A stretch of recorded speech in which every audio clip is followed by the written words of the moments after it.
Perdonar no significa que estés de acuerdo con lo que te hicieron. Significa que por fin estás listo para liberarte del dolor que te encadena. Nos han enseñado que guardar rencor nos da fuerza, que no olvidar es una forma de protegernos. Pero la verdad es que, mientras cargas con esa rabia o decepción, estás atrapado en un ciclo que solo te hace daño a ti. En este audiolibro descubrirás cómo el perdón no es un favor que le haces a los demás, sino un acto de poder interior que te permite sanar, avanzar y reconectar con tu verdadera paz. Aquí aprenderás a mirar el pasado sin miedo, a soltar lo que ya no te sirve y a recuperar el control sobre tu vida emocional. Pero antes de empezar, suscríbete al canal para seguir accediendo a audiolibros que te ayudarán a entenderte mejor, disfrutar más del presente y transformar poco a poco tu manera de ver el mundo. Capítulo 1. El poder real de soltar y sanar. Hay ideas que, aunque las hayas escuchado 1000 veces, solo cambian tu vida cuando por fin las entiendes de verdad. Este libro empieza con una de esas: la libertad personal no se conquista luchando contra el mundo, sino dominando lo que pasa dentro de ti. Y a veces, lo que más te impide avanzar no es lo que te hacen los demás, sino lo que tú haces con eso que te hicieron. En estos capítulos se habla de algo que todos vivimos, pero poco sabemos manejar: el perdón. Pero ojo, aquí el perdón no es esa cosa pasiva que suena a trágate lo que te hicieron y sigue adelante. Nada de eso. Aquí el perdón se presenta como una herramienta fuerte, poderosa, que rompe cadenas internas. Una forma de liberarte del peso que te impide vivir con ligereza, claridad y alegría. Porque al final, guardar rencor es como beber veneno esperando que el otro se muera. Y mientras tanto, el único que sufre eres tú. Este enfoque te hace ver el perdón desde una perspectiva totalmente distinta. No es que perdones porque la otra persona lo merezca. Perdonas porque tú mereces paz. Porque no puedes construir una vida sana si sigues viviendo desde el resentimiento, la rabia o el deseo de venganza. Este texto te muestra cómo esas emociones no solo afectan tu ánimo, sino que pueden bloquear tus relaciones, tu creatividad, tus decisiones, incluso tu salud. El perdón no es un lujo, es una necesidad si quieres avanzar sin cargar con un pasado que ya no puedes cambiar. Pero aquí no se trata solo de soltar lo que otros te hicieron. También se habla de otra cosa igual de importante: no robarte a ti mismo la posibilidad de crecer. Y eso pasa cada vez que actúas desde el miedo, desde la culpa o desde la pereza emocional. Cada vez que dejas que el dolor del pasado controle lo que haces hoy. Es un robo invisible, pero muy real, te quita tiempo, energía, oportunidades. Por eso, en estos capítulos también se plantea que el verdadero acto de amor propio es decidir sanar. Aunque cueste. Aunque no sea justo. Aunque no tengas ganas. Porque al final, lo haces por ti. Este no es un libro para justificar lo que otros te hicieron ni para darte la razón en tu dolor. Es un libro para devolverte el poder que diste sin darte cuenta. Te enseña a mirar hacia adentro con valentía y a tomar decisiones que, aunque sean incómodas al principio, pueden devolverte la paz, la fuerza y el control sobre tu vida. Así que si alguna vez te han herido, y lo más seguro es que sí, y si en el fondo sientes que ya no quieres cargar más con eso, entonces estás en el lugar correcto. Aquí comienza un camino hacia una libertad que no depende de nadie más que de ti. No desees tener la casa de tu vecino, ni a su mujer, ni a sus empleados, ni su ganado, ni nada de lo que le pertenece. Éxodo capítulo 20, versículo 17. No cometas adulterio. Éxodo capítulo 20, versículo 14. Había un hombre en Cesarea que se llamaba Cornelio. Era un centurión del ejército, de una unidad conocida como la Compañía Italiana. Era un hombre creyente que respetaba a Dios junto con toda su familia. Ayudaba mucho a los pobres y rezaba constantemente. Un día, alrededor de las 3 de la tarde, tuvo una visión muy clara. Un ángel se le apareció y le dijo: Cornelio. Él se asustó, pero respondió: ¿Qué quieres, Señor? Y el ángel le contestó: tus oraciones y tus ayudas a los pobres han sido escuchadas por Dios. Ahora envía hombres a Joppe para buscar a un tal Simón, al que también llaman Pedro. Se está quedando en casa de otro Simón, que trabaja curtido pieles y vive cerca del mar. Él te dirá lo que debes hacer. En cuanto el ángel se fue, Cornelio llamó a 2 de sus sirvientes y a un soldado fiel de su guardia, les contó lo que había pasado y los mandó a Joppe. Al día siguiente, mientras ellos se acercaban a la ciudad, Pedro subió a la azotea a rezar sobre el mediodía. Tenía mucha hambre y mientras preparaban la comida, cayó en un trance. En esa visión, vio el cielo abrirse y algo parecido a una sábana gigante que bajaba a la tierra con todo tipo de animales dentro, de 4 patas, salvajes, reptiles y aves. Una voz le dijo, levántate, Pedro. Mata y come. Pero Pedro contestó, no, Señor. Jamás he comido nada impuro. La voz le respondió, lo que Dios ha limpiado, no lo llames impuro tú. Esto pasó 3 veces seguidas, y luego la sábana volvió a subir al cielo. Mientras Pedro intentaba entender lo que significaba esa visión, llegaron los hombres enviados por Cornelio y preguntaron por él en la puerta. En ese momento, el Espíritu, es decir, la voz interior guiada por Dios, le dijo, mira, te están buscando. Baja sin miedo y vete con ellos, porque yo los he enviado. Pedro bajó y les dijo, soy yo el que buscáis. ¿Por qué habéis venido? Ellos respondieron, nuestro jefe Cornelio, un hombre justo y respetado por todo el pueblo judío, recibió la visita de un ángel que le dijo que te llamara para que le hablaras. Pedro los recibió en casa esa noche y al día siguiente se fue con ellos. Algunos hermanos de Joppe fueron también. Cuando llegaron a Cesarea, Cornelio los estaba esperando con sus familiares y amigos cercanos. Al entrar, Cornelio se arrodilló ante Pedro y le quiso rendir homenaje, pero Pedro lo levantó diciendo, levántate, yo solo soy un hombre como tú. Luego entró y vio a muchas personas reunidas. Pedro les dijo, vosotros sabéis que para un judío no está permitido juntarse con personas de otra nación, pero Dios me ha enseñado que no debo considerar impuro a ningún ser humano. Por eso vine sin poner objeciones cuando me llamasteis. Ahora decime, ¿por qué me habéis hecho venir? Cornelio explicó, hace 4 días, a esta misma hora, estaba en casa rezando y ayunando, y se me apareció un hombre vestido con ropa brillante.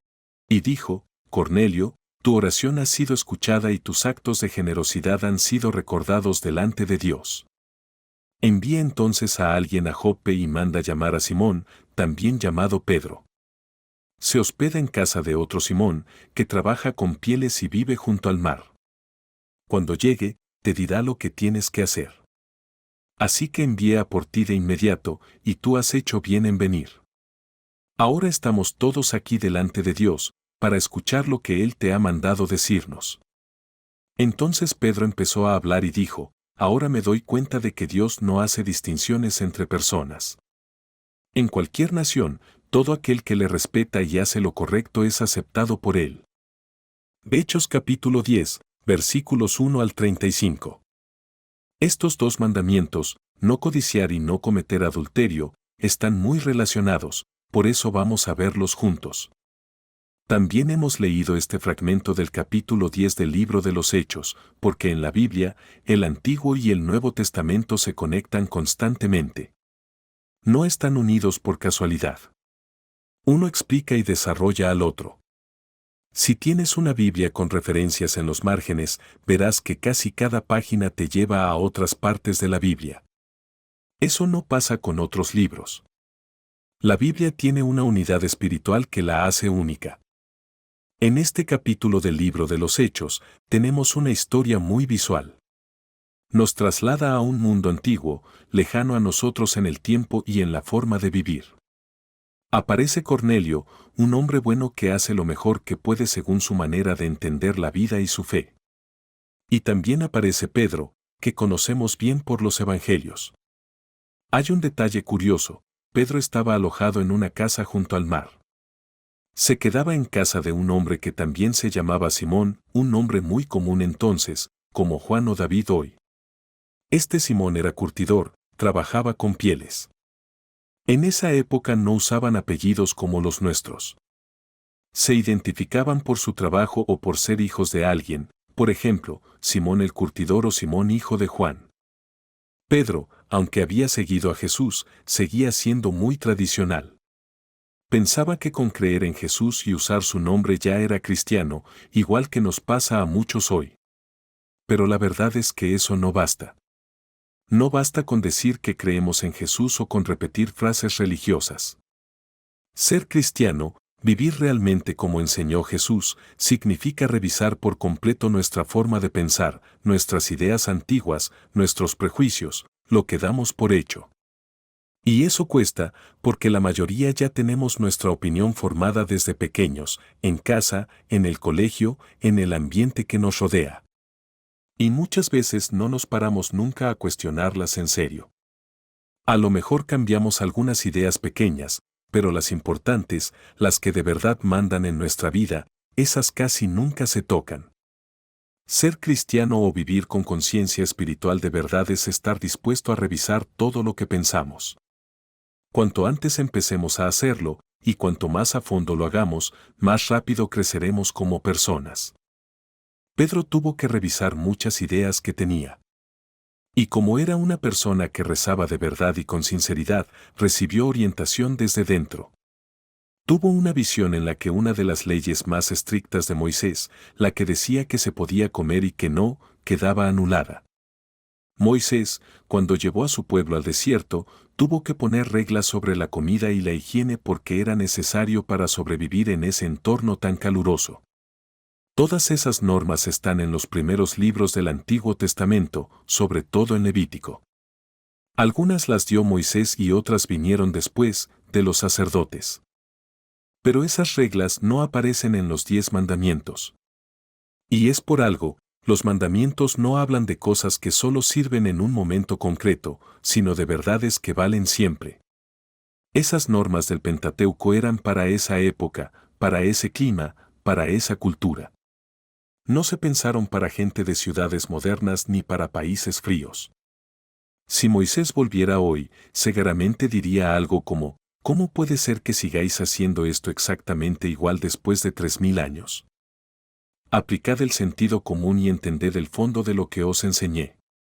Jesús también diría algo parecido si volviera hoy. Porque muchos cristianos hacen lo mismo, repiten lo que Jesús dijo, pero no van más allá. Y también pasa con los musulmanes, los budistas y en general con casi todas las religiones. La gente sigue las palabras de fuera, pero no llega a entender de verdad el significado profundo. A veces por pereza, otras por miedo, o simplemente porque no saben que se puede ir más allá. En la visión que tuvo Pedro, Dios le mostró que la comida no era algo sagrado. Le dijo que podía comer lo que le pareciera correcto, y con eso borró de golpe todas las leyes de alimentación del Antiguo Testamento. Pero además de eso, también le hizo ver que no debía seguir apartándose de los demás. En aquella época, los judíos no solo no se casaban con gente de otras culturas, ni siquiera compartían una copa con alguien que no fuera judío. Eso tenía que acabarse.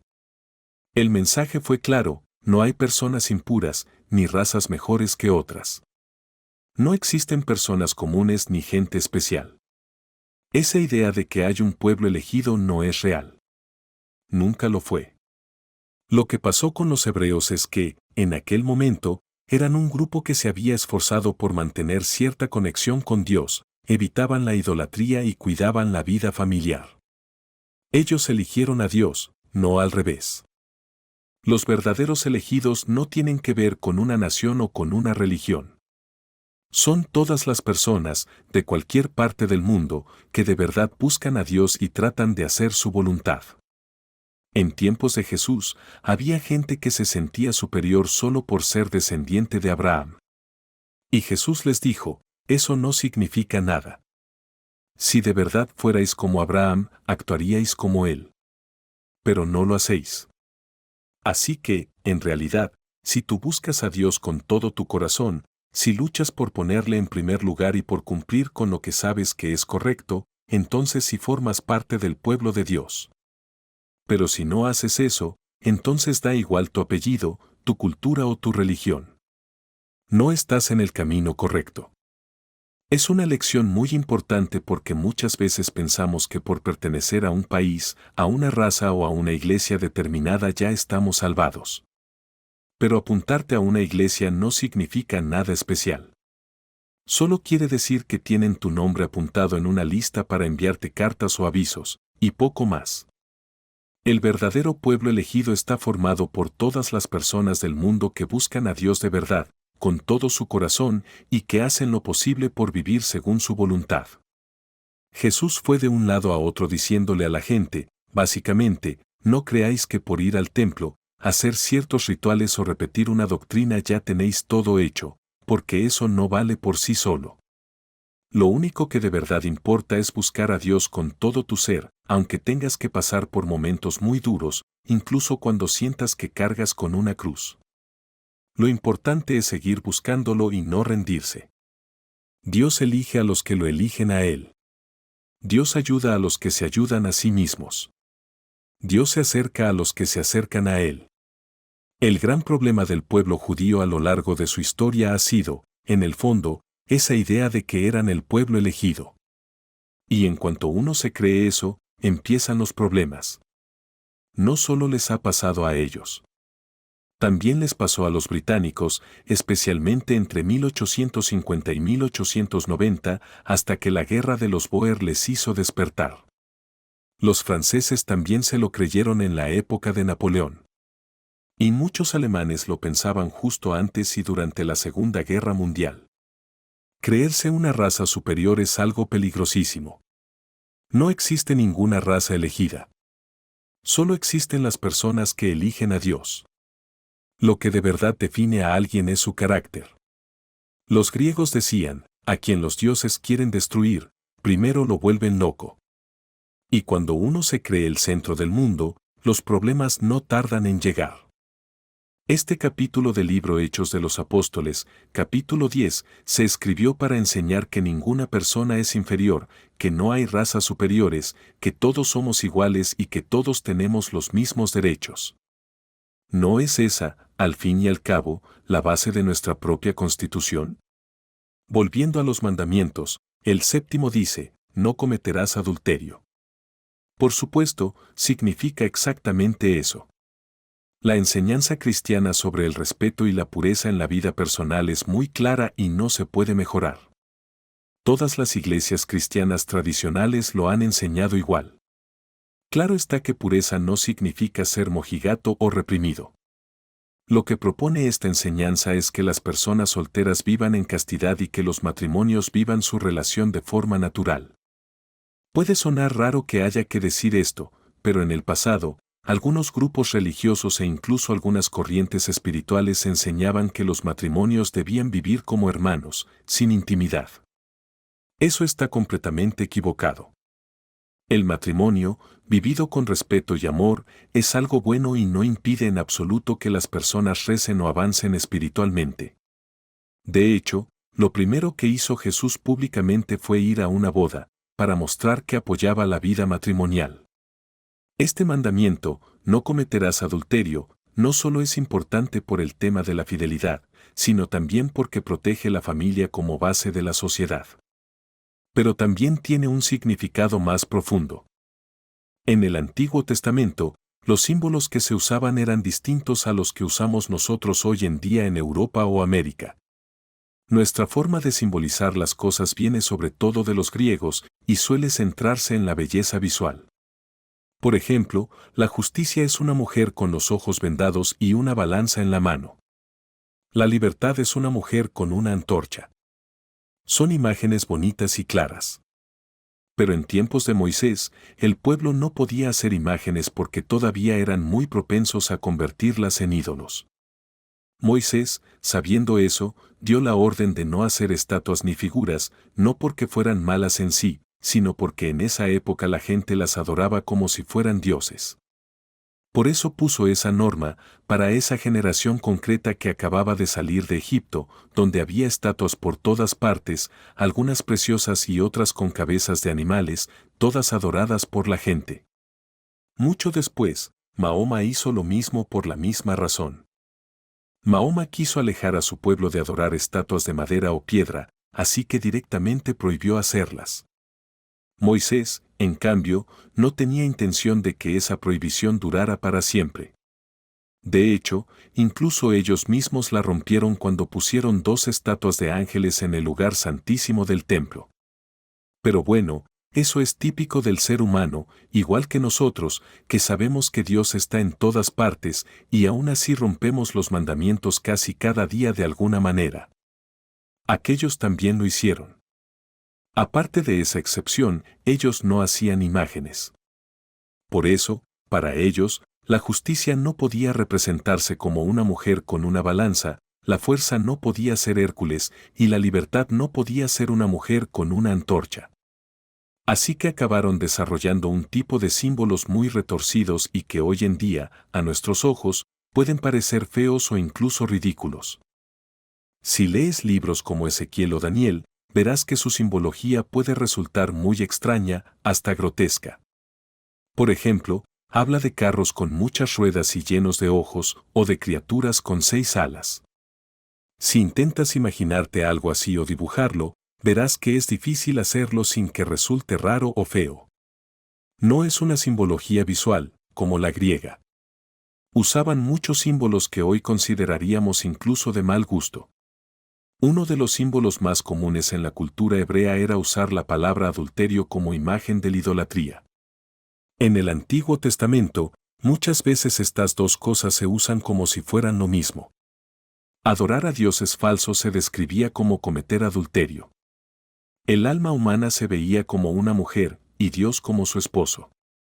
Así que cuando una persona se alejaba de Dios para adorar otra cosa, se decía que era como una mujer infiel a su marido. A día de hoy, ese símbolo puede parecernos fuera de lugar, algo pasado de moda o incómodo, pero era la forma que ellos tenían de expresar una idea muy importante, que solo debes tener un Dios.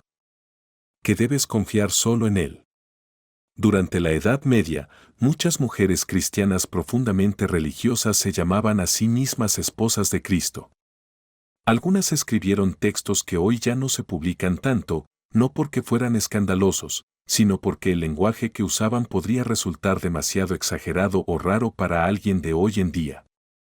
Eran personas con gran fe, pero hoy también entendemos más sobre psicología y sabemos que a veces, cuando alguien habla demasiado de pureza o de evitar el pecado, lo que hay detrás puede ser un deseo reprimido.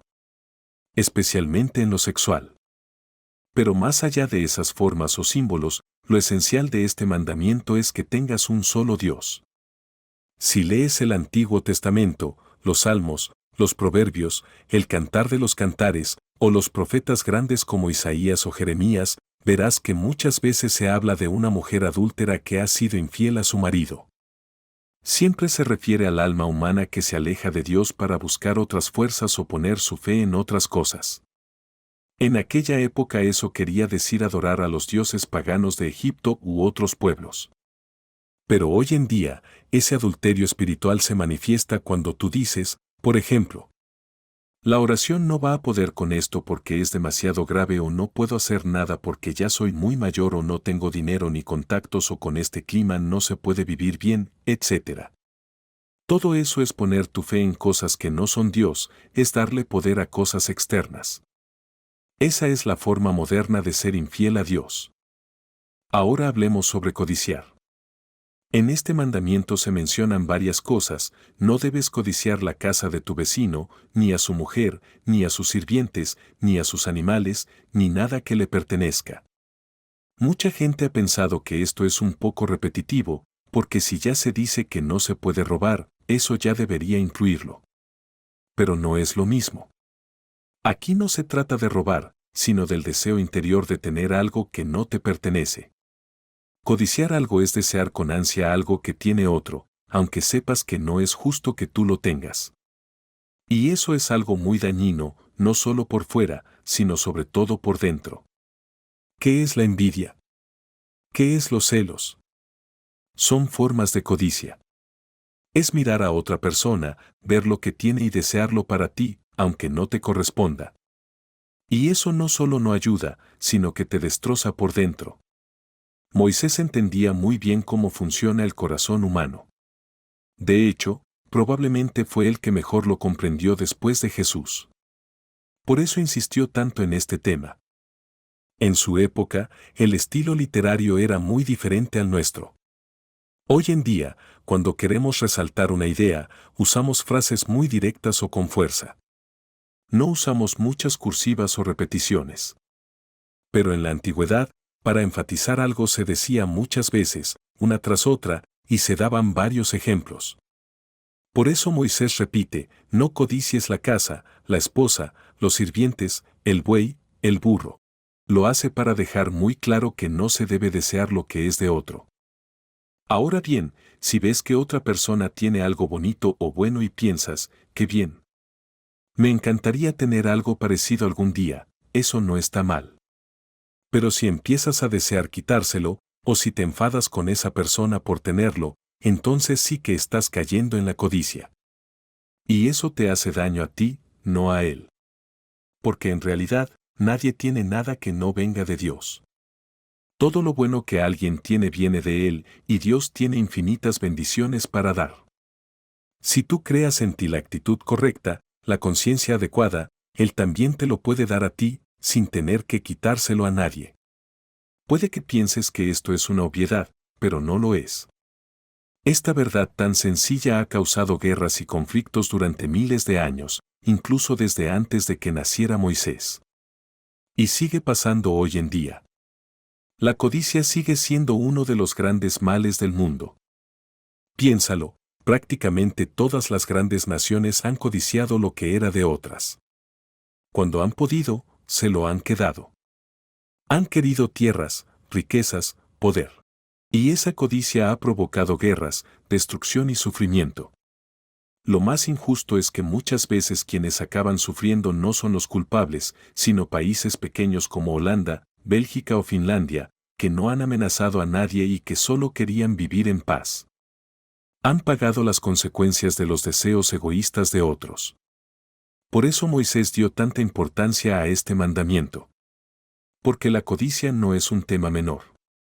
Si todos entendiéramos esto y lo aplicáramos de verdad, el mundo sería un lugar muy distinto.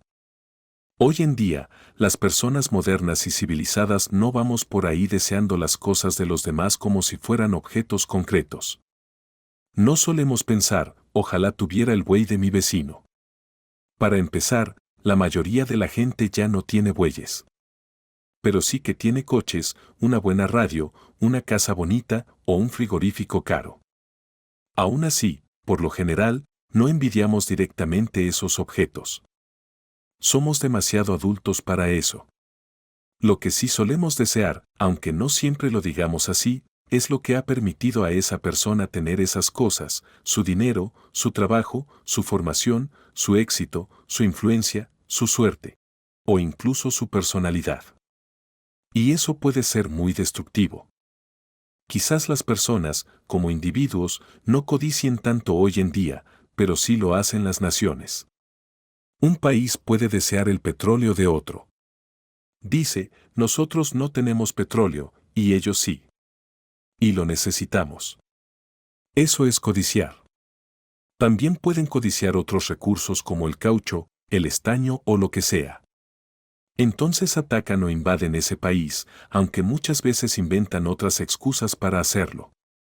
Por ejemplo, los boeres, que eran unos agricultores bastante pacíficos en Sudáfrica, tuvieron la mala suerte de tener oro y diamantes en sus tierras.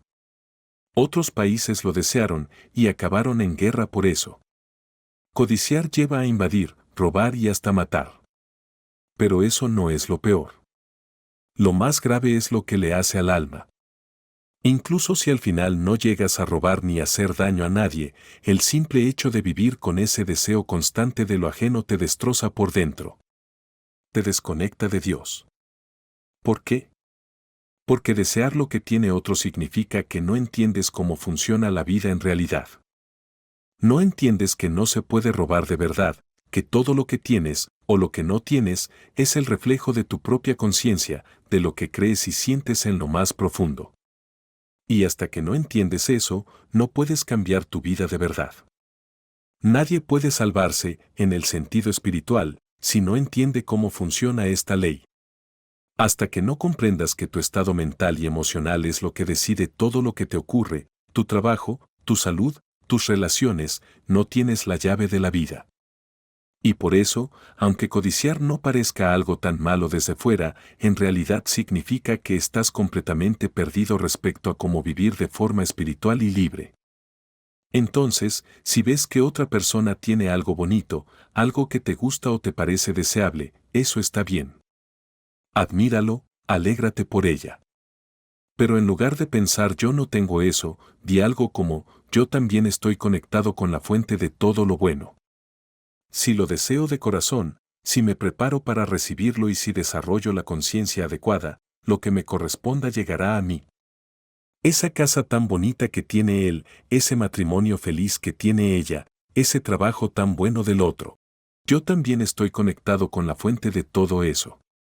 La provisión de Dios no se agota, y puedo tener lo mismo o algo incluso mejor.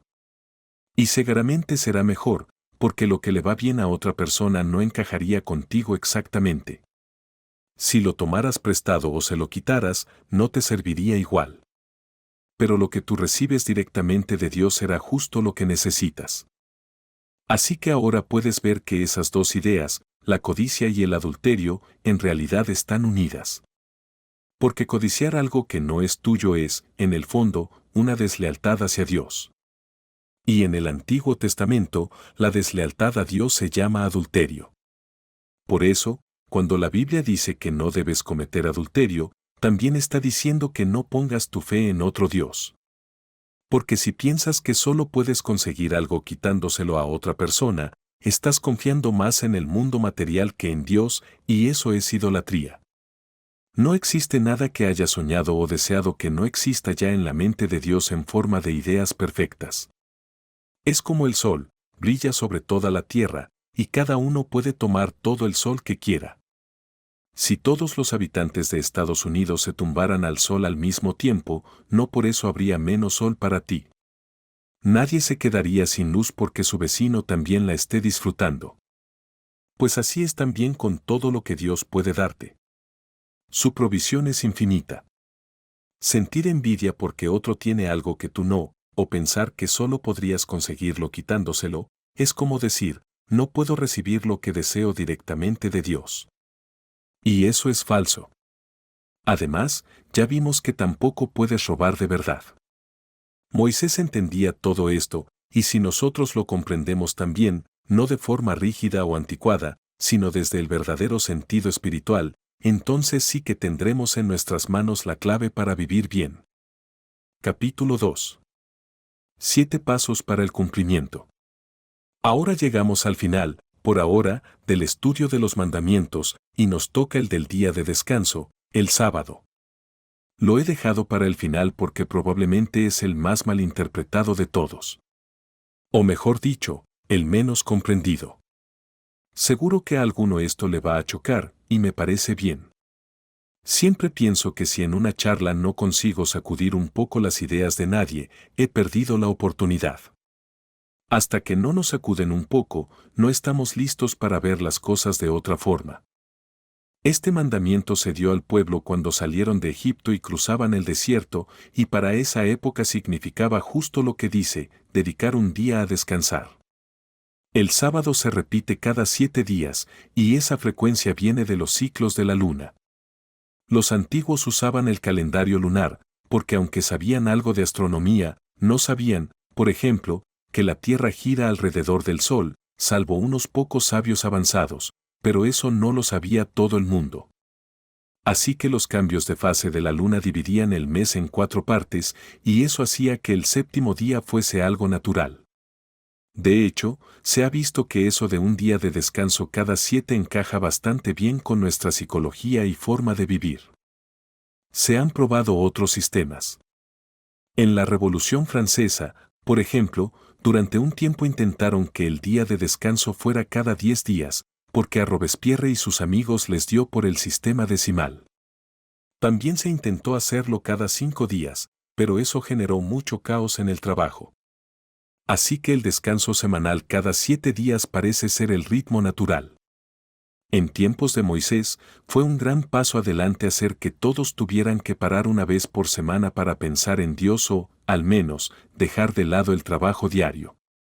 Una ley no puede hacerte espiritual ni darte fe, pero puede ayudarte a darte un espacio para conectar con lo importante. Esta norma obligaba a todos a tener un día de descanso, incluso a los esclavos. Moisés intentó regular lo mejor que pudo esa situación, aunque siguiera existiendo la esclavitud, y este mandamiento al menos garantizaba que incluso ellos tuvieran un día libre por semana. Eso fue un gran avance. En las civilizaciones antiguas, solo las clases altas solían tener tiempo para descansar o hacer cosas espirituales. La mayoría de la gente vivía en condiciones duras y no tenía esa oportunidad. Pero esta ley de Moisés sí se aplicaba a todos, desde los jefes hasta el último sirviente, desde los hijos hasta los extranjeros que vivían en su comunidad. Todos tenían derecho a descansar y buscar a Dios. Y fíjate, el mandamiento no dice que solo los importantes o los líderes deban guardar el sábado. No. Dice que todos, sin excepción, deben hacerlo. Y como era costumbre en aquella cultura, lo repite con mucho énfasis para dejarlo claro: ni tu hijo, ni tu hija, ni tu sirviente, ni tu criada, ni tus animales, ni el extranjero que viva contigo debe trabajar. Eso subraya algo muy profundo, que cada persona cuenta, que cada individuo tiene valor sagrado. Por cierto, esa idea de la que hablábamos, la importancia y el valor sagrado de cada persona, es la que atraviesa toda la Constitución de los Estados Unidos. Ojalá todo el mundo la haya leído recientemente. Mucha gente la leyó en el colegio o instituto y luego no volvió a pensar en ella. Toda la Constitución, junto con la Carta de Derechos, está basada en la importancia del individuo y en protegerlo. En cambio, en los regímenes totalitarios, da igual cómo se llamen o quién los lidere, esa idea se pierde por completo. La persona deja de importar como individuo y pasa a ser solo una pieza más dentro de la máquina del Estado, que no es más que el sistema controlado por los que están en el poder. Así que, entre otras cosas, este mandamiento del sábado defiende justo lo contrario, la dignidad y el valor único de cada ser humano. Recordemos que Moisés sacó a su pueblo de Egipto, que era un país muy avanzado en tecnología y cultura, pero también pagano, lleno de ídolos y moralmente corrupto. Aunque muchos hebreos eran trabajadores humildes, otros se habían integrado bien, eran profesionales o tenían cargos importantes. Moisés los sacó al desierto y los mantuvo allí más de una generación, con la idea de que los que habían sido criados en Egipto murieran allí, y los que nacerían en el desierto fueran los que empezarían una nueva forma de vida. Sabía que cambiar a las personas es difícil. Como decía una anciana, somos cabezotas con nuestras costumbres. En general, nos cuesta cambiar. La mayoría de nosotros absorbe creencias de pequeños y luego no las cuestionamos más. La única manera real de cambiar eso es tener una experiencia espiritual fuerte, un verdadero encuentro con Dios. Pero la mayoría de la gente no quiere esforzarse en eso. Claro que quieren a Dios. Si no cuesta demasiado. Pero no están dispuestos a pagar el precio de revisar su conducta, su forma de pensar, de cambiar por dentro. Por eso Moisés, que conocía bien la naturaleza humana, decidió: me los llevaré al desierto y formaré a una nueva generación para que ellos entren en la tierra prometida y funden una civilización diferente. Y dentro de ese plan, estableció una norma clara: parar una vez a la semana, descansar y dedicar ese día a reflexionar, a aprender, a escuchar sermones o enseñanzas espirituales. Ese día fue el séptimo, lo que nosotros llamamos sábado, en inglés, Saturday, que viene de Saturno. En la Biblia, se le llama el Sabbat. Moisés no solo estaba redactando leyes prácticas. Como ya vimos, también estaba escribiendo un tratado espiritual con enseñanzas profundas que servirían tanto para la gente de su tiempo como para cualquiera en el futuro que estuviera preparado para entenderlas. Los que aún eran espiritualmente jóvenes necesitaban reglas claras y sencillas. Los más avanzados necesitaban ir más allá. Eso pasa siempre. Jesús lo dijo cuando encargó a sus discípulos: alimenta a mis corderos, alimenta a mis ovejas. Los corderos son los principiantes, la gente que empieza el camino espiritual. Las ovejas son los que ya han avanzado y comprenden más. San Pablo también lo explicó con otra metáfora: leche para los niños, alimento sólido para los adultos. Y ojo, no se refería solo a carne como alimento físico, sino a comida en general. Así que Moisés pensó en los corderos, en la gente que aún estaba aprendiendo, y les dio la norma del sábado. Pero luego pasó algo muy importante: llegó Jesús, el profeta más grande, y les explicó que esas leyes estaban bien para el tiempo de Moisés, pero que era hora de revisarlas y vivir acorde con su propia época. Les dijo que no convirtieran el sábado en una superstición ni se aferraran a él sin pensar. Y eso asustó a mucha gente. Porque las personas, en tiempos de Jesús, eran muy parecidas a nosotros. Estaban emocionalmente apegadas a sus costumbres, a lo que siempre habían hecho. Y romper con eso les daba miedo. Les faltaba valor espiritual para soltar lo viejo y abrirse a lo nuevo. Jesús dijo muchas veces: Moisés dijo tal cosa, pero yo os digo. Y cuando lo hacía, la gente se escandalizaba. Respondían: no, no. Moisés ya lo dijo todo y nadie tiene derecho a añadir ni quitar nada de lo que él enseñó. Pero Jesús no pensaba así. Una y otra vez se atrevía a corregir esa visión y especialmente criticó cómo, con el paso del tiempo, el mandamiento del sábado se había convertido en una superstición vacía. Por eso, Jesús no dudaba en hacer lo que hiciera falta en sábado, aunque supiera que muchos lo criticarían por ello. Por ejemplo, un día se encontró con un hombre muy enfermo, llevaba años sufriendo, sin esperanza. Jesús, que podía ver lo que había en el corazón de las personas, se dio cuenta de que ese hombre, aunque no fuera importante, ni sabio, ni santo, estaba preparado para recibir la verdad. Y lo curó. Pero enseguida aparecieron los hipócritas de siempre, los que le tenían envidia, y le acusaron diciendo: «¿Ha sanado a alguien en sábado?». Jesús les respondió como merecían. Hasta sus propios discípulos, criados en esa tradición antigua, tuvieron dificultades para liberarse de esas ideas. Ya vimos en el capítulo anterior cómo Pedro tuvo una visión en la que entendió que las leyes sobre alimentos de Moisés ya no valían. Jesús lo había dicho claramente: lo importante no es lo que uno come, sino lo que uno piensa y dice. No es lo que entra por la boca lo que contamina, sino lo que sale de ella. Esta enseñanza está escrita con total claridad en los Evangelios. Solo la falta de reflexión o el pensamiento superficial puede hacer que uno no lo vea. Los primeros cristianos rompieron con la idea del sábado como se entendía entonces. Pero con el paso del tiempo ocurrió algo curioso: los cristianos que no venían del judaísmo, los gentiles, y que por tanto no estaban educados en esa ley antigua, empezaron a adoptar el sábado judío. Pero cambiaron el día. Dijeron: guardaremos el sábado, pero lo haremos el primer día de la semana. Y, claro, los judíos que tenían sentido del humor, y casi todos lo tienen, se reían. Pensaban: pobres ilusos. Creen que están cumpliendo nuestro sábado.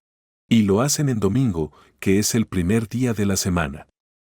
Durante siglos, mucha gente, especialmente los puritanos, siguieron observando el domingo creyendo que estaban cumpliendo la ley judía. Pero si esa ley fuera realmente obligatoria, deberían haber respetado el sábado, es decir, el sábado de verdad. En Escocia, por ejemplo, hubo una época en que podías ir a la cárcel por silbar un domingo. Y en Nueva Inglaterra, los puritanos llegaron a extremos ridículos con respecto al domingo. Fue una tontería gigantesca, porque, si se trataba de cumplir la ley judía al pie de la letra, tendrían que haberlo hecho el día correcto. Todo eso no fue más que la consecuencia de no pensar las cosas, de no reflexionar ni sacar conclusiones lógicas de lo que decían creer. Si crees que con solo no trabajar los domingos vas a salvar tu alma, estás muy equivocado. No hacer nada un domingo no tiene más valor espiritual que no hacer nada un martes o un jueves. Pensar eso es pura superstición. Hace años, en Londres, conocí a un hombre que era bueno, sincero y bastante listo en general. Me contó, he tenido muchos problemas con mi negocio. Todo se va a pique. Han pasado un montón de cosas malas, y no lo entiendo, porque desde niño he guardado el domingo con total seriedad. Me dijo también, un par de veces en mi vida me ofrecieron mucho dinero, pero el trabajo implicaba trabajar los domingos y lo rechacé. Él pensaba que hacía lo correcto, y sin embargo todo le iba mal. Era un hombre honesto, pero estaba haciendo un trato con Dios totalmente desequilibrado, que no tenía sentido. Básicamente le decía a Dios, yo no trabajo los domingos, haga solo llueva, y a cambio tú te encargas de que todo me vaya bien. Pero las cosas no funcionan así. Si quería que su negocio funcionase, lo que tenía que hacer era pensar correctamente sobre su negocio. Y yo sé que no era muy organizado ni eficaz en sus métodos. Era buena persona, sí, pero su forma de trabajar no era la mejor. No podía compensarlo solo con no trabajar los domingos. Así que, aunque tenía buenas intenciones, lo que estaba haciendo en realidad era vivir en la superstición. Si quería que su relación con los demás fuera buena, tenía que ver la verdad sobre el otro, reconocer la presencia de Dios en las personas. Y si quería estar sano, o mejorar otras áreas de su vida, lo único que podía hacer era pensar bien sobre ellas. Todo aquello en lo que piensas bien, va bien. Y todo aquello en lo que piensas mal, va mal. Puedes probarlo tú mismo. Coge una parte concreta de tu vida y dedícale pensamientos positivos durante unas semanas y verás lo que pasa. Entonces, ¿qué significa realmente este mandamiento? Como todos los demás, nos da una enseñanza espiritual y práctica sobre cómo orar de forma efectiva. Orar de forma científica significa ver a Dios presente en todo, sobre todo en las situaciones donde parece haber problemas. Es construir un pensamiento correcto sobre esa cosa. ¿Quieres cambiar tu manera de pensar sobre algo? Llévalo contigo a la oración. Recuérdate a ti mismo que Dios está en todas partes. Hazlo real para ti, siente que Dios está presente justo donde parece haber dificultades. Aunque tú veas una situación material, en realidad es espiritual, y por eso tiene que ser buena y verdadera. Cuando vengan pensamientos extraños o negativos, como miedo, duda, escasez, competencia o sensación de no ser suficiente, reemplázalos con pensamientos del amor y la bondad de Dios. Recuérdate que Dios sí puede y sí quiere darte lo que necesitas. Donde tú ves miedo, Él trae fe. Donde hay carencia, Él trae abundancia. Así se va formando una nueva manera de pensar. Y luego, suéltalo. Déjalo estar. Ese es el verdadero día de descanso. Porque si estás todo el tiempo volviendo una y otra vez a tu oración para añadir o cambiar cosas, nunca hay descanso. En todo trabajo mental o espiritual que hagas, necesitas tu sábado. Durante 6 días trabajarás. Pero el séptimo es el sábado del Señor. En él no harás ningún trabajo. Eso significa que después de haber hecho tu trabajo interior, debes confiar y dejarlo reposar. Esa es la forma correcta de aplicar este mandamiento. Puede que te lleve un año llegar a ese estado de paz interior o puede que lo consigas en 10 segundos. Si el problema es sencillo y tú tienes la mente ágil, podrías recorrer todo ese proceso de 7 días en unos minutos. Pero si se trata de un problema complicado, puede que tardes meses. En la Biblia, los 7 días de la creación representan ese tiempo que necesitamos para crear una nueva condición en nuestra vida, una sanación, un cambio en una relación, una solución a un conflicto. Y esto también se aplica a las cosas negativas que creamos, enfermedades, problemas físicos o líos que nosotros mismos nos buscamos con pensamientos o palabras equivocadas. A veces alguien se pasa 5 años trabajando sin parar y su cuerpo aguanta. Hasta que, de golpe, su salud colapsa. Otras veces, una persona dice algo fuera de lugar durante 5 minutos y eso le cuesta una relación, una oportunidad o incluso el trabajo. En ambos casos, lo que ha ocurrido es que han completado sus propios 7 días de creación, pero para algo negativo. En la Biblia, el número 7 tiene un significado simbólico muy claro, representa la perfección personal. No significa que la Biblia esté profetizando el futuro paso por paso. No va de eso. Si así fuera, no tendríamos libertad ni sentido de responsabilidad, y rezar no valdría para nada. Pero los números que aparecen sí tienen un significado profundo, y el 7 es el número de la plenitud espiritual en cada uno de nosotros. Cuando en el libro del Génesis se dice que Dios creó el mundo en 6 días y descansó el séptimo, no se está hablando de días reales como los nuestros, ni de un Dios que se cansa. No hay que tomárselo literalmente. Es un relato simbólico. Hoy en día, casi nadie con un mínimo de sentido común cree que Dios es una especie de gigante con forma humana que se pasó 6 días fabricando cosas con las manos y que el séptimo tuvo que echarse una siesta del cansancio. Eso es una forma muy antigua y básica de contarlo. Lo que representa en realidad es otra cosa, que tras hacer el trabajo interior necesario, hay que parar, confiar y dejar que las cosas se asienten. El mundo que conocemos no fue creado en 6 días de reloj, ni por una especie de artesano divino. El mundo es una imagen que refleja nuestro pensamiento colectivo. Durante generaciones, la humanidad ha estado pensando desde el miedo, la separación, la desconfianza, y eso ha dado como resultado guerras, conflictos, injusticias. Lo que pensamos acaba tomando forma fuera. Eso es lo que la Biblia intenta enseñarnos con esa historia.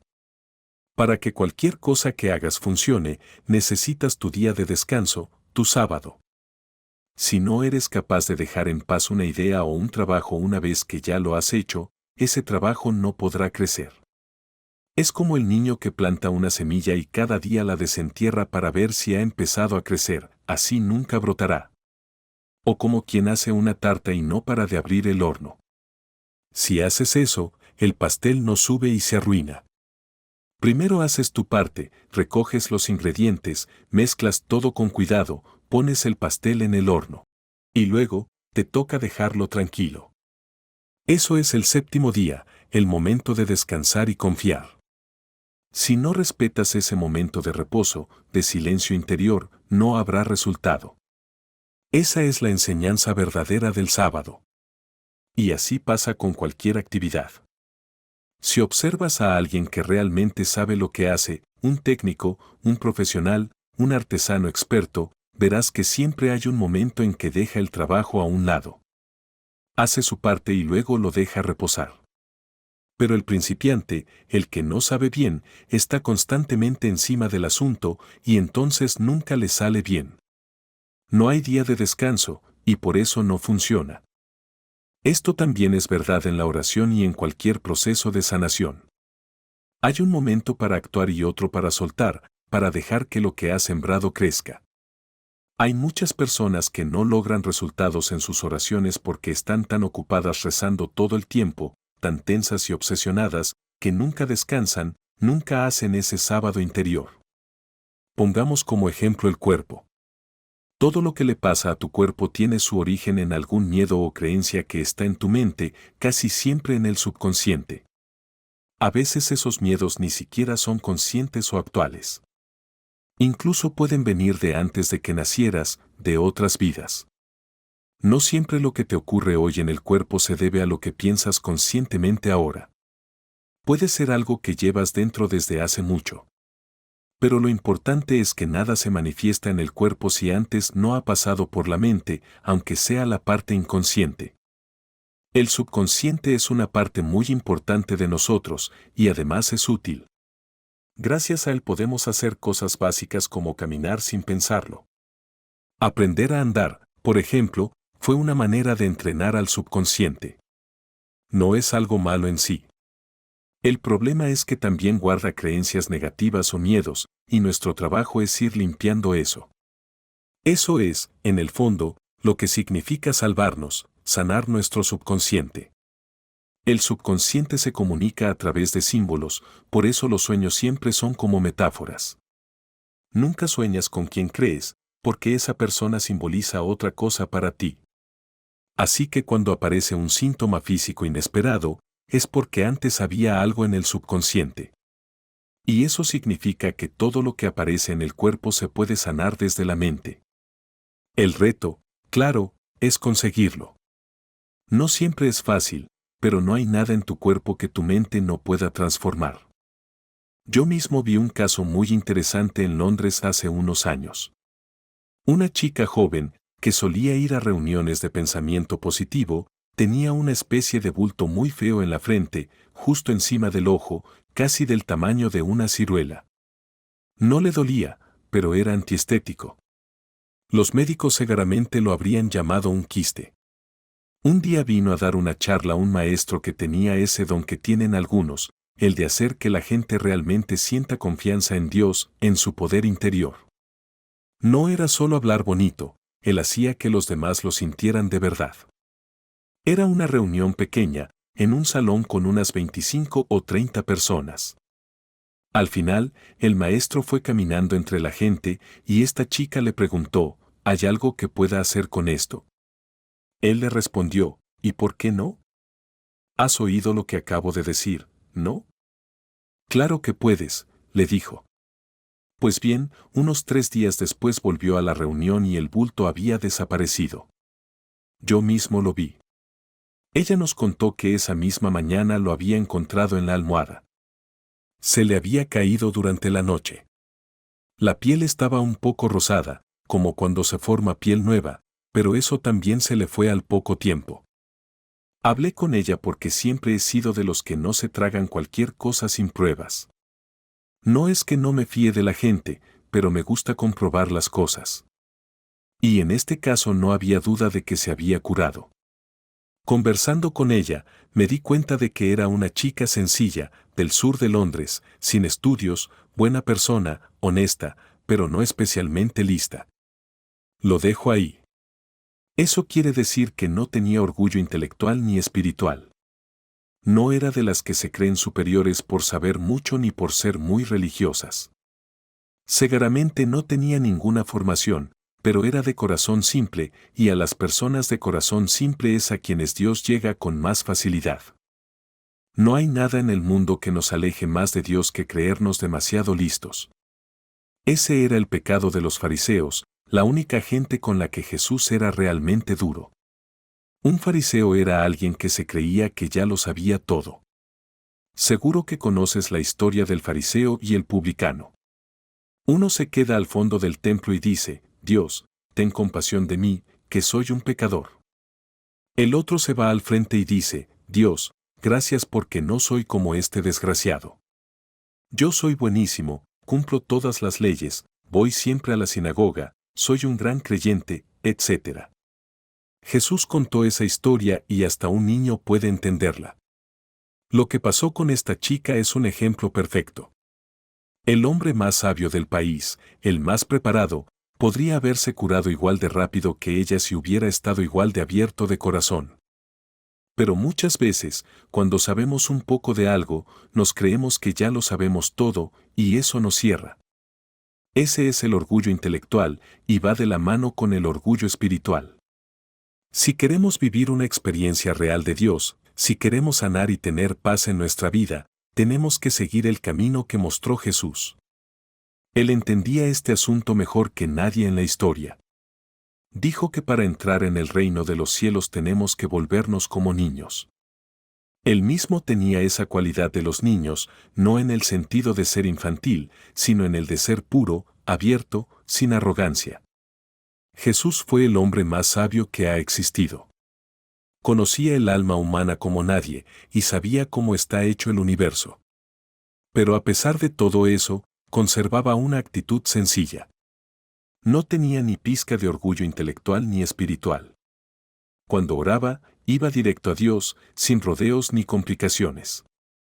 Nosotros, en cambio, perdemos mucho tiempo con tonterías religiosas de segunda categoría, por decirlo claro, y por eso olvidamos las oraciones de Jesús.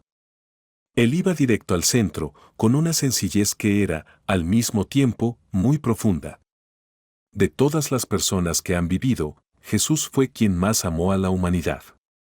Me pregunto cuándo aprenderemos de verdad que el secreto de la vida, de esta vida y de la eterna, está en el amor divino. No hay nada más grande que eso. Lo último que dice la Biblia directamente sobre Dios es que Dios es amor. ¿Cuándo lo entenderemos de verdad? Hemos sido educados durante siglos con miedo, porque es más fácil y más rápido controlar a la gente a través del miedo que mediante el amor. Por eso nos cuesta tanto aceptar que Dios es, en esencia, amor. Pero esa es la clave de la vida. La oración más poderosa es la que nace del corazón que más ama. Cada pequeña dosis de miedo, de crítica o de condena que guardamos dentro, por quien sea y por la razón que sea, es una barrera que nos separa de Dios. La vía rápida para sentir la presencia de Dios es llenar nuestro corazón de amor divino hacia todos, especialmente hacia aquellos que no nos gustan. La vía rápida para tener fuerza en la oración es llenar nuestro corazón de amor. La vía más directa a la felicidad es llenarse de amor. Y la forma más segura de vencer el miedo es echarlo fuera llenando el corazón de amor. Porque si estamos llenos de amor, como lo estaba Jesús, ¿a qué podríamos temer? Jesús no tenía miedo. El demonio, que representa la mente colectiva llena de miedo y error, vino, pero no encontró nada en él, porque Jesús solo tenía amor en su interior. No podemos medir nuestro progreso espiritual por lo que tenemos o por cómo nos va en la vida, sino por cuánto odio, crítica y condena estamos dejando atrás. La verdadera medida del crecimiento espiritual es cuán lleno está nuestro corazón de amor puro, sin condiciones y sin egoísmo. Eso sí, en todo trabajo espiritual también tiene que haber un sábado, un descanso. Jesús lo explicó así: si una semilla no cae en la tierra y muere, no puede crecer. Ver Evangelio según San Juan capítulo 12, versículo 24. Con esto quería decir que una vez que hemos hecho nuestra oración o trabajo espiritual, debemos dejarlo en manos de Dios, descansar y dejar que dé fruto. Ese es el verdadero sentido del sábado, el descanso del alma. Es lo que enseñó Moisés y también lo que enseñó Jesús. Y no hay enseñanza más profunda que esa. He dicho un par de veces que los mandamientos tienen varios niveles de significado, y este del sábado tiene todavía uno más profundo. Cuando haces oración cada día, cuando reconoces que Dios está actuando en ti y en todo lo que te rodea, cuando realmente intentas vivir de forma espiritual, sucede algo más: todos los días se convierten en sábado. Porque cada día se vuelve un día sagrado para ti. Una de las cosas más grandes del mensaje de Jesús, lo que hoy llamamos metafísica, es que borra la separación entre lo sagrado y lo normal. Entre lo religioso y lo cotidiano. El estudio espiritual auténtico nos enseña que no hay separación entre lo de Dios y lo de la vida diaria. Y entender eso es uno de los pasos más importantes que puede dar el alma humana. Vas a vivir para siempre en algún lugar. No te puedo decir dónde, porque no lo sé, pero vivirás eternamente. Y en todo ese viaje, no habrá muchos pasos más importantes que este: darte cuenta de que ya no hay ninguna diferencia entre lo sagrado y lo normal, entre lo religioso y lo cotidiano. El día que no solo lo oigas, sino que de verdad lo entiendas y lo sientas, ese día habrás dado un paso enorme en tu vida espiritual. Ese día verás que todo lo que sucede, todo lo que tiene existencia real, es una expresión de Dios. Los antiguos místicos llamaban a esto la inmanencia, que significa que Dios está en todas partes y en todas las cosas. Todo lo que existe de verdad es una manifestación suya. El mal, en cambio, no tiene existencia real. El mal es simplemente interpretar mal las cosas de Dios, creer cosas falsas sobre Él o sobre su creación. Piensa, por ejemplo, en la Novena Sinfonía de Beethoven. Es su creación. Pero si alguien se sienta al piano y la toca mal, eso no cambia la sinfonía. Lo que pasa es que la ha interpretado mal. Pues lo mismo pasa con tu vida, tu cuerpo, tu casa, tus relaciones, todo lo que te rodea es una expresión de Dios en ti. Si estás teniendo problemas, significa que la estás interpretando mal. Y curarte, sanarte, es volver a interpretarla bien, con la verdad. El día que entiendas de verdad que Dios es todo lo que hay, que todo es sagrado, que no existe lo profano, ese día marcará un antes y un después para ti. Ese será tu auténtico sábado, el día en que todo se vuelve sagrado. Ese será el sentido más profundo del descanso, de ese sábado eterno. Cuando llegues a entender eso, comprenderás lo que Dios le quiso decir a Moisés: el lugar donde estás es tierra sagrada, ver Éxodo capítulo 3, versículo 5. Entenderás que un templo o una iglesia es solo un lugar cómodo donde la gente se reúne para recordar cosas sagradas juntos, pero que Dios está igual de presente en la calle, en el campo, en una fábrica, en una oficina o en tu casa. Puedes estar sentado en la iglesia más bonita del mundo y tener pensamientos negativos que te traigan problemas. Y podrías estar en una cárcel o en un albergue y tener pensamientos de paz y armonía, y si los mantienes, no estarás allí mucho tiempo. Dios está en todas partes. Ese es el verdadero sentido del sábado. Para quien entiende esto de verdad, todos los días son sábado, y cualquier sitio en el que esté es sagrado. Capítulo 3. Todo problema tiene solución. Este capítulo del libro de los Hechos nos cuenta un momento bastante intenso de la vida del apóstol Pablo cuando llegó a Efeso, una ciudad muy importante en aquella época. Allí, se encuentra con un grupo de creyentes que habían sido bautizados por Juan el Bautista, pero que no sabían nada del Espíritu Santo. Pablo les explica que el bautismo de Juan era solo el primer paso, y les habla de Jesús. Ellos aceptan este nuevo conocimiento, se bautizan en nombre de Jesús y, cuando Pablo les impone las manos, reciben el Espíritu Santo, lo que se manifiesta en que comienzan a hablar en lenguas y a profetizar. Pablo empieza entonces una misión intensa en Efeso que dura 2 años. Habla en la sinagoga y predica a todos los que lo quieren escuchar, judíos y griegos. Dios obra milagros especiales a través de él.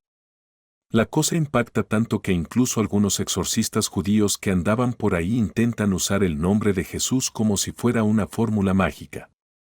Pero en un momento, un espíritu maligno responde: a Jesús lo conozco, y a Pablo también, pero vosotros, ¿quiénes sois? Y el hombre poseído los ataca y los deja malheridos. Esto causa miedo y respeto entre la gente, y el nombre de Jesús empieza a ser muy respetado.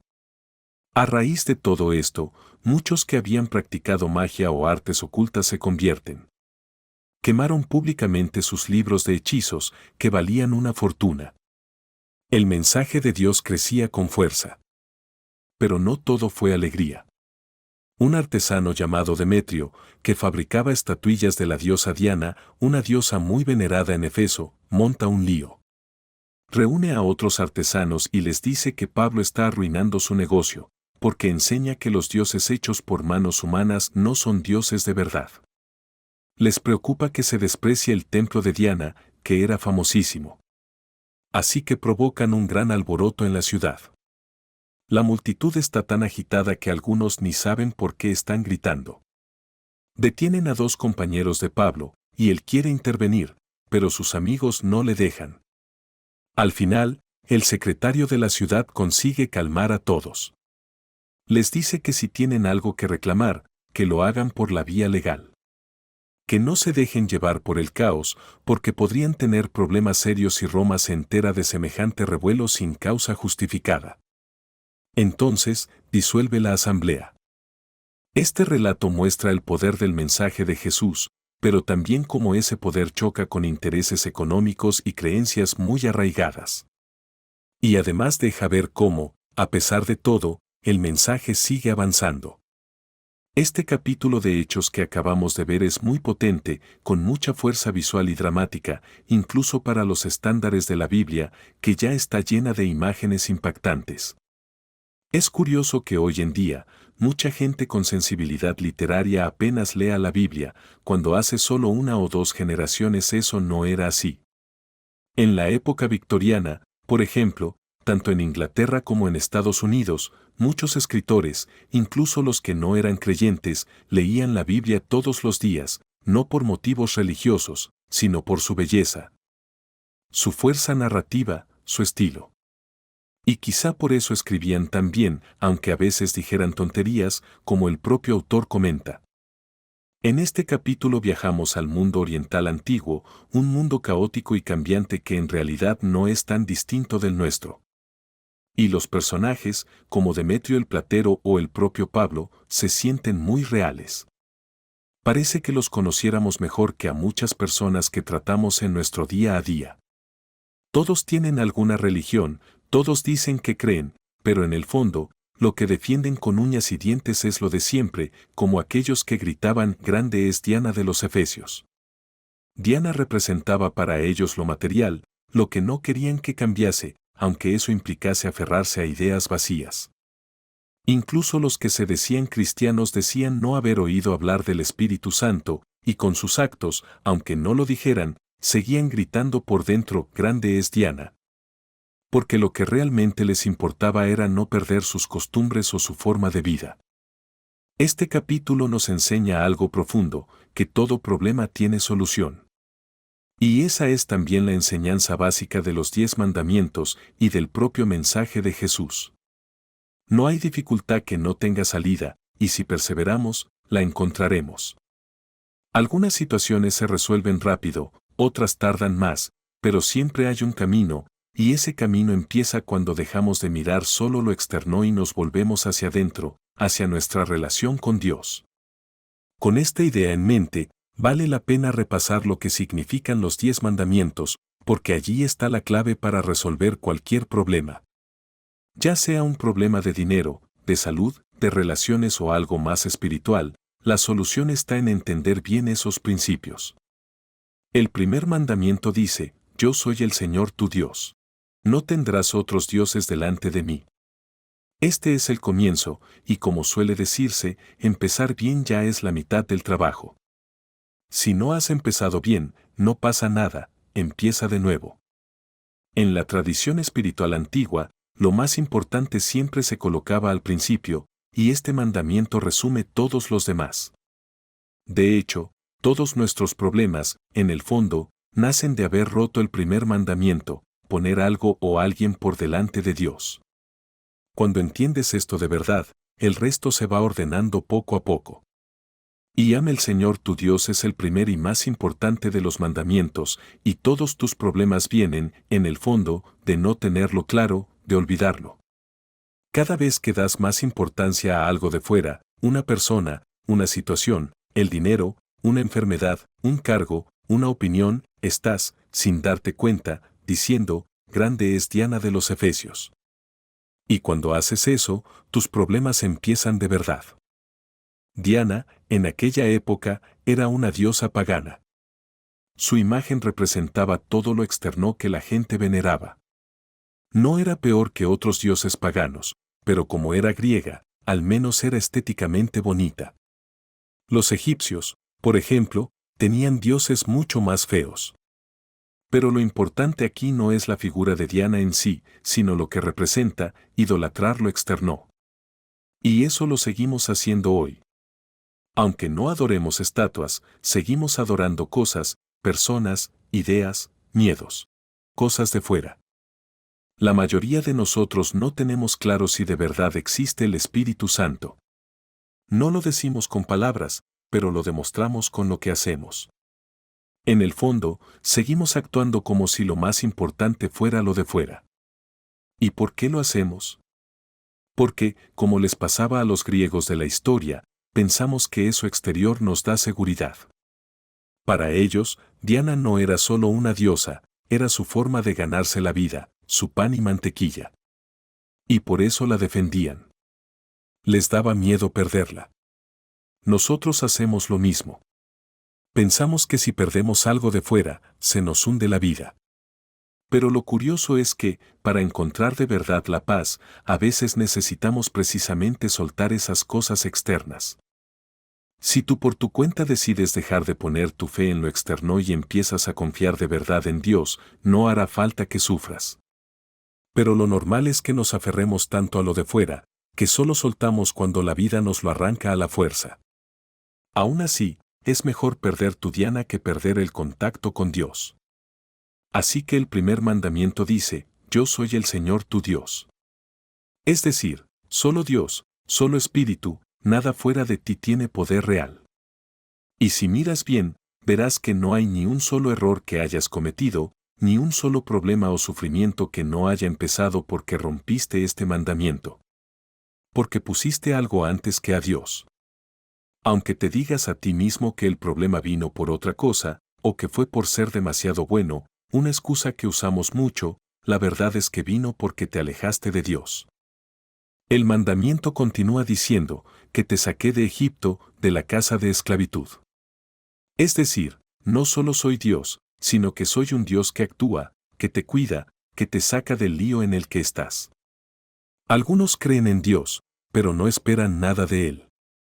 Piensan que pedirle cosas concretas a Dios es poco espiritual o vulgar. Pero la Biblia no está de acuerdo. De hecho, dice justo lo contrario, yo soy el Señor tu Dios que te saqué de Egipto. Luego añade, no tendrás otros dioses fuera de mí y no te harás imágenes. Es la forma que tiene la Biblia de decirnos que no hagamos ídolos de nada, ni de personas, ni de negocios, ni de fama, ni de dinero, ni de poder, ni de nada externo. Diana de los Efesios tiene muchas formas. Hay gente que ha perdido su conexión con Dios, aunque nunca del todo, porque el alma es parte de Dios y no se puede perder, por cosas que desde fuera parecen una tontería. Por eso la Biblia insiste tanto, examina tu vida y pregúntate si estás poniendo por delante de Dios a algo o alguien. Y si es así, suéltalo. El texto termina diciendo, no te inclines ante ellos ni los sirvas. O dicho de otra forma, si algo te asusta o te paraliza, es que te estás inclinando ante ello. Estás dándole más poder del que tiene. Y ahí empieza el verdadero problema. Es totalmente cierto que, si hoy entras en un museo y ves una estatua de Diana, no te vas a arrodillar ante ella. Pero no lo haces porque ya no está de moda. Sin embargo, cada vez que tienes miedo de algo, en el fondo estás adorándolo. Todo lo que te asusta es algo ante lo que te estás inclinando. Si lees el periódico y te llenas de miedo por lo que está pasando en el mundo, o si te angustias por cómo va la bolsa, ya suba o baje, estás rindiéndote ante un ídolo. La Biblia dice que Dios es un Dios celoso, y eso significa que Dios tiene que ser lo primero en tu vida. Puedes tener otras cosas, claro que sí, pero si no colocas a Dios en primer lugar, al final lo perderás. No porque Él se enfade, sino porque así funciona la vida. Es una ley, como la de la electricidad o la de la gravedad. El universo tiene leyes, no es un caos. Si no cumples con la ley, las cosas no funcionan, por más que lo hagas con buenas intenciones. Pasa igual que al revelar una foto, si dejas entrar la luz antes de tiempo, por más importante que sea la foto o la persona para quien la haces, el resultado se arruina. Pues con Dios pasa lo mismo, si no le das el primer lugar, nada sale bien del todo. Después, el texto dice que no puedes tomar el nombre de Dios en vano. Y esto no va solo de usar su nombre con falta de respeto. Claro que sí, mucha gente se ofende si oye a otros usar el nombre de Jesús o de Dios de forma irrespetuosa, pero el sentido es mucho más profundo. Usas el nombre de Dios en vano cada vez que pones tu fe en algo que no es Él. Cada vez que le das poder real a una limitación o a un problema, estás diciendo que eso tiene más fuerza que Dios. Y eso, en el fondo, es usar su nombre en vano. Lo que de verdad crees, eso es lo que estás poniendo en el lugar de Dios. Puedes decir lo que quieras, puedes repetir frases bonitas o correctas, pero al final lo que realmente crees es lo que manda en tu vida. Y lo que tú crees, eso es lo que acaba manifestándose. Por ejemplo, muchos de nosotros creemos de verdad en la edad. Aunque digamos lo contrario, estamos convencidos de que cada año que pasa envejecemos 365 días. O 366 si es año bisiesto. Y como creemos eso, el cuerpo lo refleja. Si dejas de creerlo, si de verdad dejas de pensar que el tiempo tiene ese poder, dejarás de envejecer así. Dejarás de aceptar como tuyos todos esos achaques que el mundo te dice que vienen con los años. Pero para eso hay que cambiar lo que crees, no solo lo que dices. Porque tus creencias profundas son tu verdadera oración y eso es lo que se cumple. No podemos tomar el nombre de Dios en vano. No podemos creer en algo y que eso no se manifieste en nuestra vida. Y si tan solo lo supiéramos de verdad. Si esto se enseñara a todos los niños desde pequeños. Porque es tan simple que un niño de 10 años lo podría entender sin problema. No se puede tomar el nombre de Dios en vano, lo que realmente crees, eso es lo que acaba ocurriendo en tu vida y no puedes evitarlo. Por eso es tan importante que pongas tu fe en la bondad, la compasión, el amor y la presencia de Dios. Y luego la Biblia dice, acuérdate del día del descanso y consérvalo santo. No debemos convertir el domingo en una superstición. Con esto no quiero decir que no sea bueno tener un día a la semana libre. Al contrario, me parece genial que exista el domingo como día de descanso, para relajarse, disfrutar y desconectar del trabajo. Pero esa no era la visión, por ejemplo, de los puritanos. Ellos hicieron del domingo algo supersticioso. ¿Por qué un puritano de Nueva Inglaterra, en el siglo XIX, se negaba incluso a subirse a un tranvía un domingo o a hacer cualquier cosa parecida? Porque los antiguos hebreos tenían prohibido trabajar el sábado. Esa era la lógica. Pero si el sábado hebreo fuera obligatorio también para el puritano, entonces debería cumplir con toda la ley judía, incluida la comida kosher, y no lo hacía. Por eso, no convirtamos el domingo en una superstición. Agradezcamos tener ese día. Ir a la iglesia los domingos es un buen hábito, pero ve por el motivo correcto, para rezar con otras personas, para sentirte parte de algo y para aprender. No vayas como si fuera una medicina para la conciencia. Eso no es fe, eso es superstición.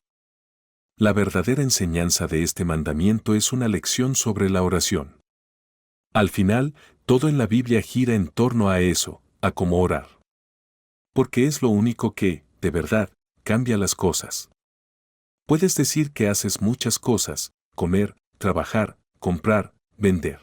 Pero todo eso solo es la expresión de lo que ya eres. Lo que haces es un reflejo de tu carácter. ¿Y qué es tu carácter? Un conjunto de hábitos y maneras de ver la vida. Eso es lo que eres, y por lo general tu familia lo tiene bastante claro, aunque tú no siempre te des cuenta. Tú, tal como eres ahora, puedes actuar solo dentro de los límites de tu carácter. Si eres honesto, no puedes robar. Si eres una persona que tiende a aprovecharse y ves una cartera o un reloj olvidado, te costará resistirte. Puedes hacer 1000 propósitos, pero si sigues siendo esa misma persona por dentro, no servirán de nada. Un ladrón puede decir, no quiero volver a prisión, pero si se encuentra con la oportunidad, lo hará, porque sigue siendo un ladrón. Si eres una persona amable, harás algo bueno si puedes. Si eres hiriente, no podrás evitar soltar ese comentario que hace daño. Si eres eficiente, trabajarás bien. Si eres torpe, aunque te den las mejores herramientas, seguirás estropeándolo todo. No puedes actuar más allá de lo que eres, salvo por medio de la oración. Porque si el ladrón reza de verdad, se transforma en alguien honesto. Ya no podrá robar. Si el que hace daño reza de corazón, empezará a sentir compasión y dejará de herir. Y si el que es torpe reza con fe, se volverá sabio y capaz y dejará de meter la pata. La oración es el único camino que realmente puede cambiar quién eres por dentro. Y, cuando eso cambia, todo lo demás cambia también. Así que la oración es la única actividad real que importa, y lo más importante en la oración es rezar de verdad, hacer tu tratamiento, como se dice en metafísica, y luego dejarlo estar. Eso es guardar el sábado, no seguir dándole vueltas, no estar todo el rato revisando si ha funcionado. Si mañana lo necesitas, reza de nuevo, claro. Pero no digas, esto servirá por hoy, mañana rezaré otra vez, como si la oración que acabas de hacer no fuese suficiente. Eso sería como pedir que mañana no llueva pero salir con paraguas por si acaso. Si rezas, cree en tu oración. Confía en que va a funcionar. compórtate como si ya estuviera en marcha. Déjala actuar. Después, dice, honra a tu padre y a tu madre para que se alarguen tus días en la tierra. Ya sabemos que el significado profundo de esto es que hay que equilibrar el conocimiento y el sentimiento, es decir, la mente y las emociones. En la Biblia, la tierra representa la manifestación, lo que se muestra en tu vida. Así que tener largos días en la tierra significa que tendrás dominio sobre tu realidad, podrás sanar tu cuerpo, o el de otro, llevar tu negocio con éxito, tener paz en casa, y así sucesivamente. Pero para eso, tienes que tener equilibrio entre lo que sabes y lo que sientes. La parte del conocimiento suele ser más fácil para la mayoría. Esa parte consiste en comprender que Dios es el único poder y que si crees que hay algún otro poder aparte de Él, lo estás limitando.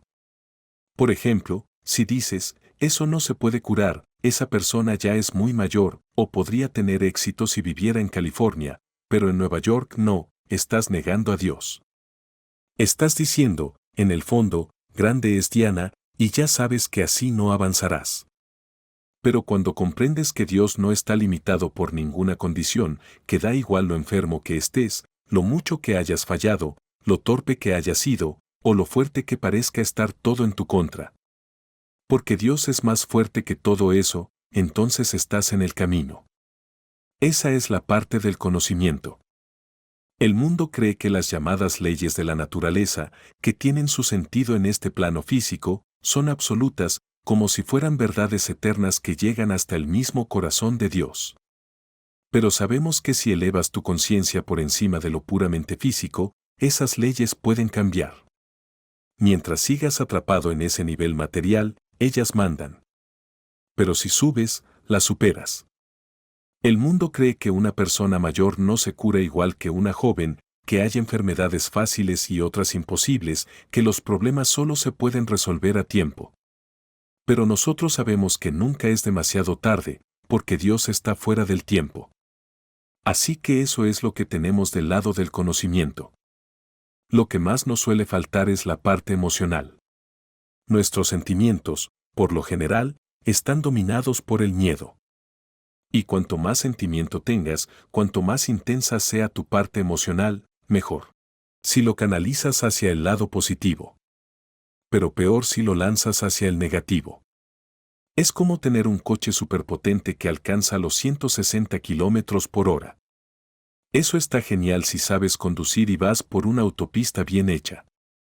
Pero si eres mal conductor y vas por cualquier camino, ese coche te va a destrozar. Las emociones funcionan igual. Si las diriges hacia lo bueno, hacia el amor divino, hacia la fe en Dios, en ti mismo, en que todo puede mejorar, entonces te sacarán de cualquier lío. Pero si las usas para alimentar tus miedos, tus dudas, tus sí, y tus pero, lo que tendrás será sufrimiento. Y luego están esas pocas personas que llegan a volverse tan frías, tan altivas, tan secas por culpa del orgullo espiritual, que ya no sienten nada. Miran al mundo por encima del hombro, diciendo lo avanzadas que son, y se castigan a sí mismas con dureza. Pero si dejas de lado uno de los dos aspectos, el conocimiento o el sentimiento, entonces no estás honrando a tu padre y a tu madre, y tu oración no tendrá verdadera fuerza. Después, la Biblia nos dice que no se puede matar nada. La conciencia siempre se expresa, ya sea para bien o para mal, y no se puede suprimir desde fuera. Lo único que puede transformar la conciencia es la oración. Eso es lo que nos da la clave para cambiar nuestra vida. Podemos atraer cualquier bien que queramos, pero siempre empezando desde dentro, desde la conciencia. Y cuando eso cambia, lo exterior también cambiará con el tiempo. Vimos también que no cometerás adulterio es una norma importante, no solo en su sentido literal, porque protege la familia, sino también en su significado simbólico, en el Antiguo Testamento. Adulterio y idolatría a menudo se usan como sinónimos. Adorar ídolos es como engañar a Dios. El alma es vista como la esposa, y Dios como el esposo. Cuando pones tu fe en algo que no sea Dios, estás siendo infiel. Estás diciendo, grande es Diana, y eso solo trae consecuencias negativas. Muchos de nuestros problemas se podrían resolver dejando de adorarlo de fuera y volviendo a poner toda nuestra confianza en Dios. Después vimos que no se puede robar. No puedes tener nada que no te corresponda por tu nivel de conciencia. Puede que lo consigas por un tiempo, pero no durará y acabará haciéndote daño. Emerson decía, nada puede negar su verdadera naturaleza para siempre y nos rodeamos de la verdadera imagen de nosotros mismos. Es otra forma de decir lo mismo, no puedes quedarte con algo que no encaje con lo que llevas dentro. Pero también es cierto que lo que sí te corresponde por derecho de conciencia, nadie te lo puede quitar. Cualquier bien que quieras manifestar en tu vida, primero tiene que estar dentro de ti. Luego viene el mandamiento de no dar falso testimonio. Su significado profundo es que estamos llamados a demostrar que somos hijos de Dios en todo, cuerpo, mente y alma. Entre tú y yo, ninguno lo está haciendo del todo aún, pero sabemos que ese es nuestro deber, y creo que lo lograremos pronto.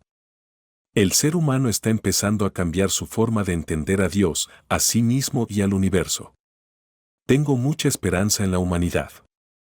Sé que esa sombra de odio, muerte y destrucción que hay en el mundo va a desaparecer y que los hombres y mujeres van a aprender a vivir con respeto mutuo y tolerancia.